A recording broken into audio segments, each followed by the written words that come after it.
This is an extract from the Leader podcast by the Evening Standard. The whole thing is available on all major podcast providers.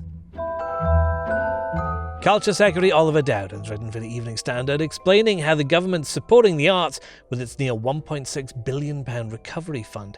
He says culture has never been more important in these difficult times, and you can read that in the newspaper or at standard.co.uk. But right now, there are lots of people in the arts who don't think the government's taking their jobs very seriously.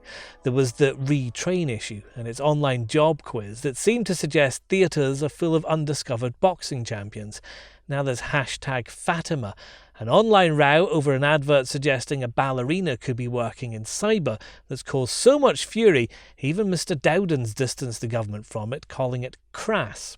Our reporter Harriet Brewis is here. Harriet, what's in this ad that's got so many people upset? So the advert just shows a ballet dancer. She sat down and she looks like she's tying her ballet shoes. Maybe in the context of this advert, she's untying them, who knows? But alongside the picture of her is the caption saying, Fatima's next job could be in cyber. And then in brackets, she just doesn't know it yet. Followed by the sort of tagline, rethink, reskill, reboot.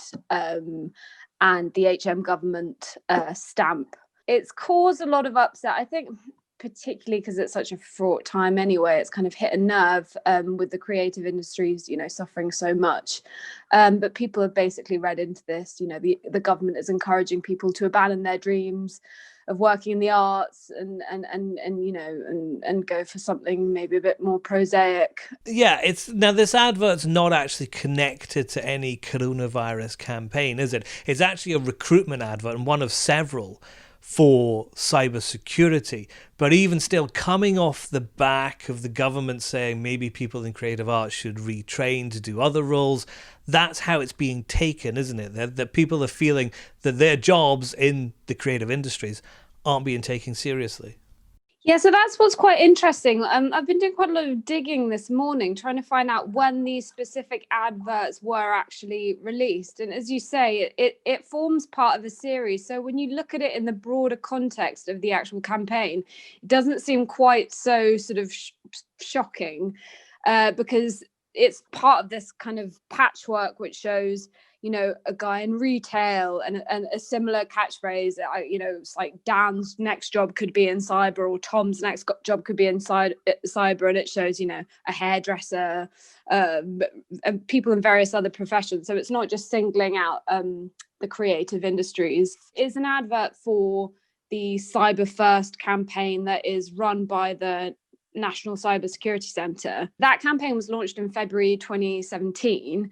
Now, what's not clear is when these specific ads came out, and I think that's a question on a lot of people's lips. And I've contacted them, and I've spoken to various government sort of press officers, and no one's really been able to give me an answer yet. So I'm still trying to work out when it came out, but it was certainly before today's announcement of the Culture Recovery Fund. Yeah, and it's certainly been dominating social media. We've got this hashtag Fatima thing that's trending right now because the ballerina is supposedly called Fatima. And that's forced Oliver Dowden to have to distance the government from it, hasn't it? Yeah, so he distanced the government from it in or certainly not necessarily the government, but certainly his own department. He said to those tweeting Fatima, hashtag Fatima, this is not something from the DCMS, and I agree it was crass. It was a partner campaign encouraging people from all walks of life to think about a career in cybersecurity.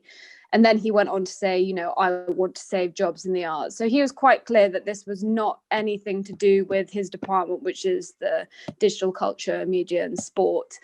And in fact, shortly before I began speaking to you, David, we had information from our political correspondent, Sophia Slay, who was over at Westminster, and apparently the Prime Minister's spokesman also said that the advert was unacceptable. So the government has been quite quick to say, oh no, we're championing jobs in the arts, and we're certainly not telling people to give up on their dreams as ballet dancers and other such. professions. But the reaction has been really quite visceral on social media, hasn't it, Hattie? There have been a lot of people talking about this.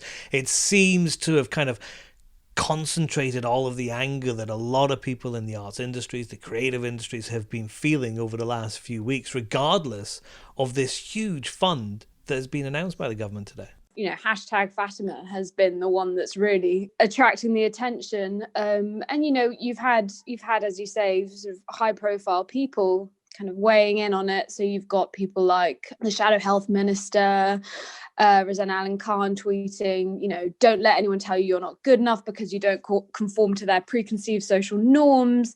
You have author and journalist Caitlin Moran also describing it, you know, as the brainchild of the Department of Hopes and Dreams Crushing. And she sort of put, for a country already depressed and anxious, I'd suggest it's a bit of a not now dudes moment.